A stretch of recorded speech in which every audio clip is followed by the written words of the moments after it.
Hi guys, it's Nat. I'm sorry it has been a while, but today I'm going to be answering some of your questions. If you remember, a while ago, I asked if any of you had any questions to write them down in the comments using the hashtag AskPurple, and well, here are some of them. So I've had a few about the shampoo that I used. Sorry, I'm looking down, it's because I'm just reading about questions. Both Lauren Dunn and Aidan Howarth basically wrote saying, you know, try not to use like regular shampoo because it does leave residue in your dreads, and you know, sometimes it can lead to mold and stuff like that. Yes, in fact, initially I had been using regular shampoo, specifically one that was you know, tailored for dyed hair, but then I started using the Lush shampoo bars, which are amazing, and also they last for a very long time. They're just these round bars, you just lather them up and they never seem to dent. They're really good, they smell nice, and they're all basically natural ingredients. If you're familiar with Lush, then you know what I'm talking about. So yes, I guess that's that question answered. The next question is by Shay Mills, and Shay asks, how many dreads did you have in total? And thank you for the compliment, by the way. I think I'm in the region of 80 dreads. Must be honest, I haven't really counted them recently, but they haven't changed since the beginning.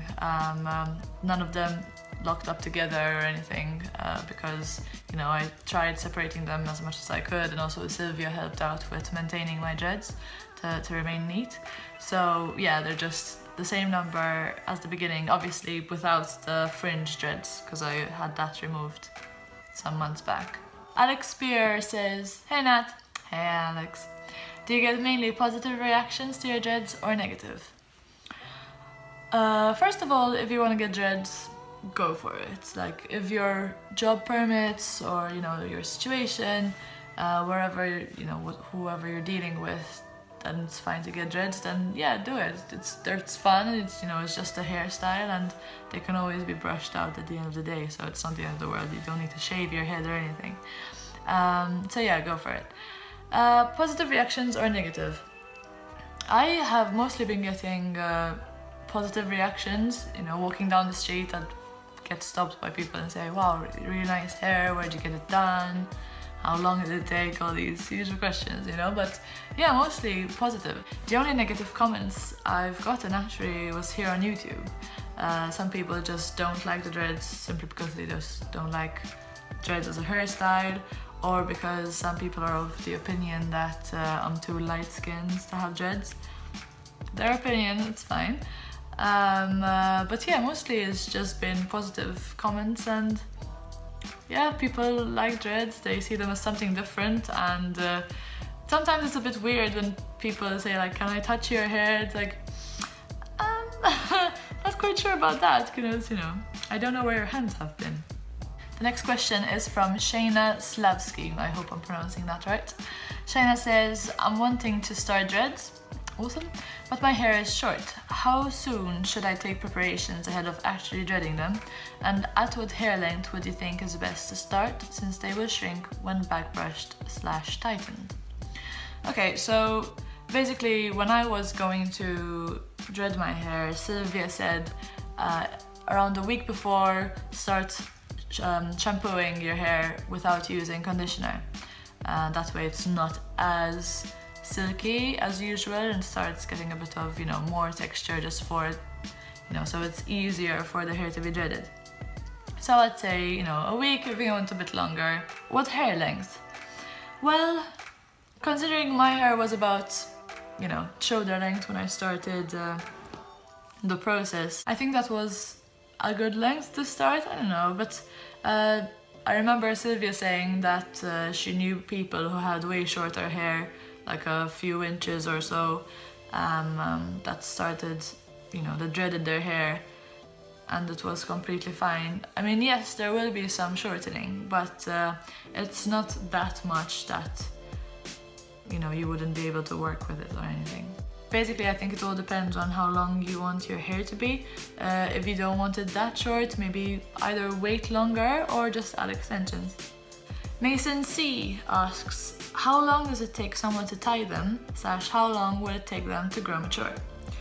Okay, so I'm assuming that by to tie them, you're saying to make them. So for my hair, it took us 4 days. I will link the video below if you want to have a look at that if you haven't seen it already. I do have quite a lot of hair though, so you know, it all depends about your hair quality and you know how much of it you have. And how long will it take them to mature? Again, this depends on your hair type. If you have very textured hair, if it's curly, if it's not too fine, you know, it will mature faster than someone who has very silky hair, straight hair, naturally straight hair. Yeah, I guess I've had my dreads for, I would say 29 months, so nearly 2 years and a half.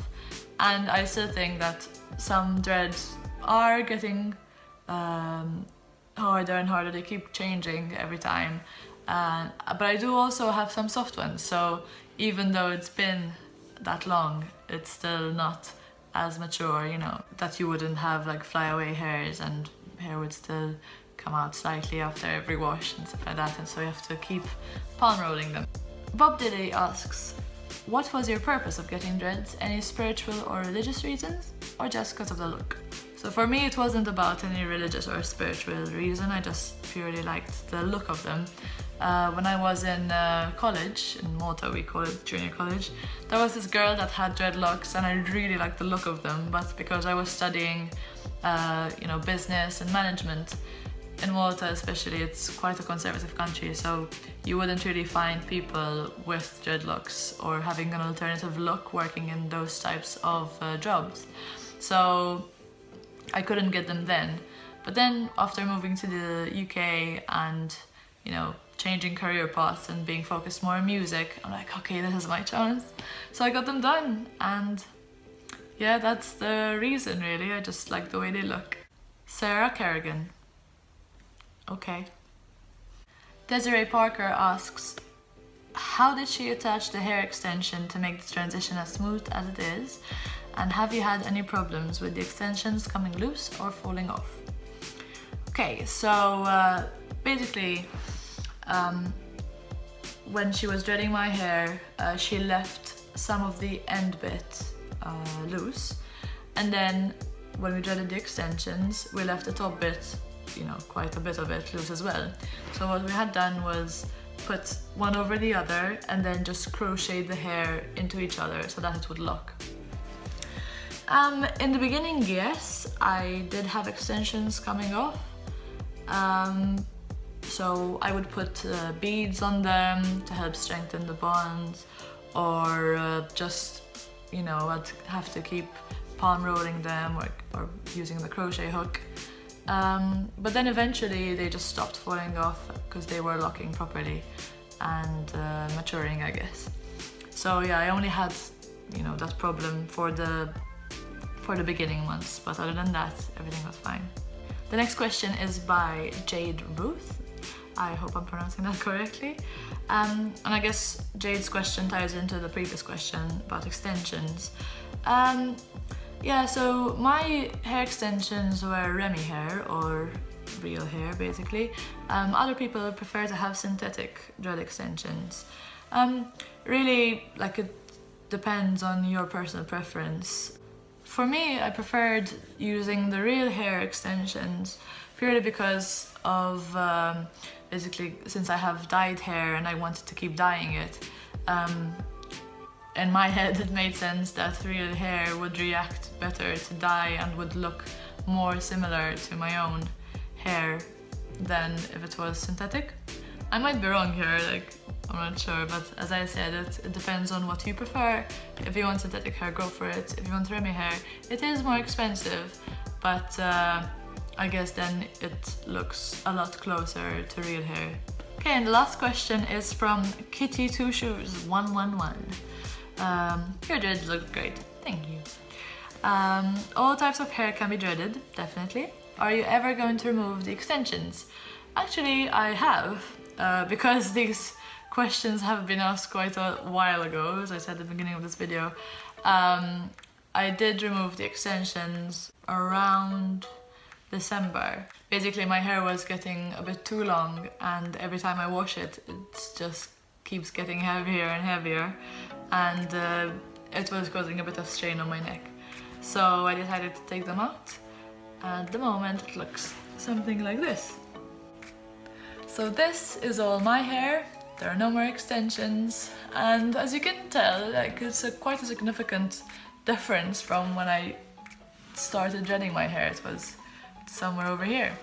So yeah, that's around 2.5 years of growth. As you can tell as well from my previous videos, there are way more kinks now because my hair is curly. They're not like straight dreads anymore, and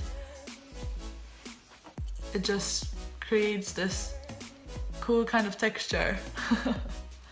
With that being said, I am actually taking my dreads out, and so this will probably be the last video of me with dreads. It is gonna be quite a change, but I like changing my look constantly, and I tend to get bored with always the same look. That's why when I first got dreads, now I had the long dreads, and then I cut the fringe off, and then I had my ends dip dyed because I wanted color, something different. And now I feel that there's so much I can do to keep changing it, so I just decided I just need a change. But also it's the weight again, because obviously when the hair falls out with normal undreaded hair, it just falls out, and you know, there's regrowth and whatever. But with dreads, the hair that falls out just sticks inside here, so it just keeps getting heavier and heavier. So yeah, that's another reason, but mostly because I just want to change now. So yeah, it will be interesting to see the different colors that I have in my hair, because when you dye your hair, you're only doing the outer part. So now when I unravel all of them, it will be interesting to see the different shades of red and brown. I plan on filming the process, so you'll be able to see like the end of the journey, so to speak. And yeah, going back to straight hair, I will be filming the process though, so you'll be able to see the end of my journey. I hope you have enjoyed this video and the videos previously about dreads. If you have any questions about dreads, just leave them in the comment section below. I will try to answer them in another video. And yeah, that's it for today. Take care.